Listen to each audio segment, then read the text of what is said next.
বন্ধুরা, দ্য ঢালিস কিচেনে আপনাদের স্বাগতম। আজকে আমি রান্না করব চিকেন চাপ। আর উপকরণ হিসাবে এখানে আমি নিয়েছি চিকেনগুলো ভালো করে ধুয়ে নিয়েছি, দেখতেই পাচ্ছেন চিড়ে চিড়ে নিয়েছি যাতে মশলাগুলো ভালো করে ঢোকে। এখানে নিয়েছি পোস্ত বাটা আর কাজু বাদাম বাটা। এখানে নিয়েছি আদা বাটা, রসুন বাটা, পেঁয়াজ বাটা। এখানে আছে কেওড়া জল আর গোলাপ জল, আছে লবণ, হলুদ, ধনে গুঁড়ো, জিরে গুঁড়ো, টক দই, শুকনো লঙ্কা বাটা, গরম মশলা, ঘি, চিনি আর তেল। আমি প্রথমেই মাংসটাকে ম্যারিনেট করে নেব। রসুন বাটা,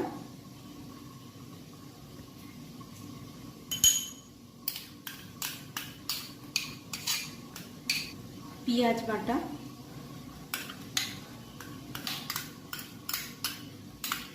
আদা বাটা,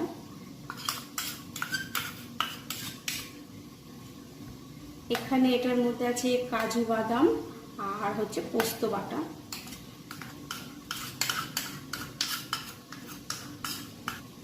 শুকনো লঙ্কা বাটা। এখানে আপনারা লঙ্কার গুঁড়ো ব্যবহার করতে পারেন বাটার বদলে। আচ্ছা, এখানে আমি নিচ্ছি দই, টক দই,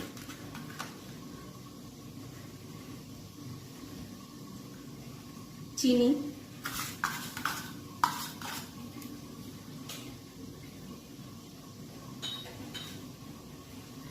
তেল,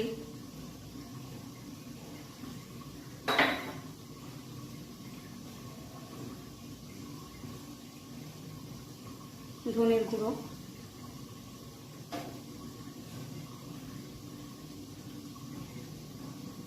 জিরের গুঁড়ো, হলুদ, লবণ,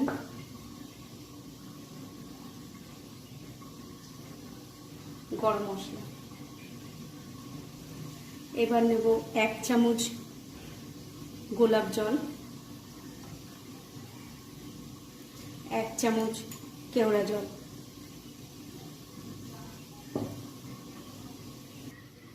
এটা আমি ভালো করে মাখাবো, অনেকক্ষণ ধরে মাখাবো। মাখিয়ে এটা আধ ঘন্টার জন্য আমি ফ্রিজে রেখে দেবো।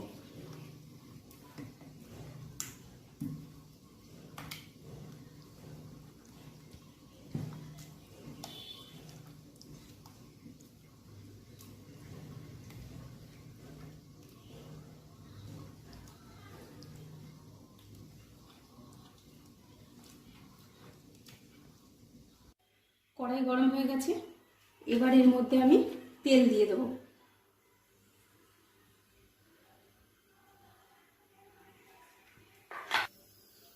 এটা সেই ম্যারিনেট করা চিকেনটা যেটা আমি আধ ঘন্টা আগে ফ্রিজে রেখেছিলাম।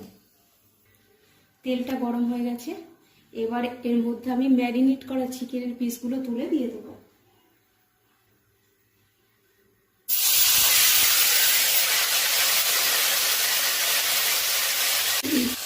চিকেনটা আবার একটু উল্টে দেবো।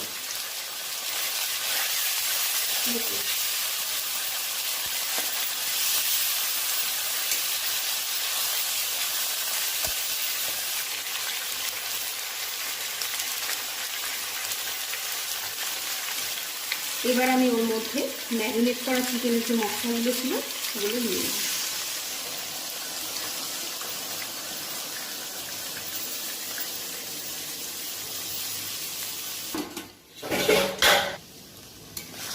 এবার আমি এটা 5 মিনিট নাড়াচাড়া করব।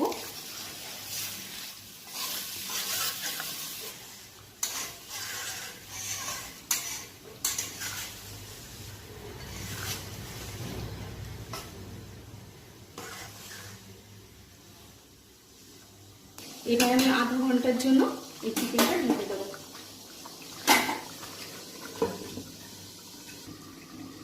মাঝে মাঝে আপনার ঢাকনাটা খুলে এটাকে নেড়ে চেড়ে নিতে পারেন।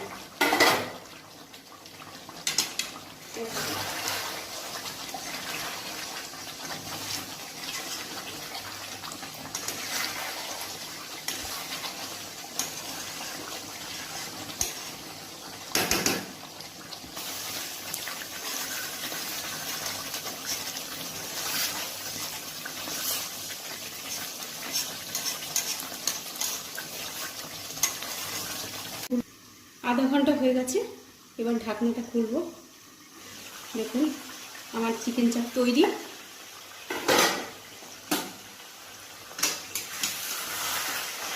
এর মধ্যে কোনো জল ব্যবহার করা যাবে না।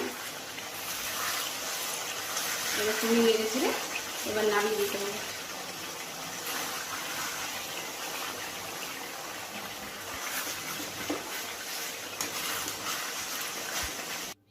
আপনারা দেখতেই পাচ্ছেন আমার চিকেন চাপ তৈরি হয়ে গেছে। এবার এটা বিরিয়ানির সাথে পরিবেশন করতে হবে। ধন্যবাদ বন্ধুরা।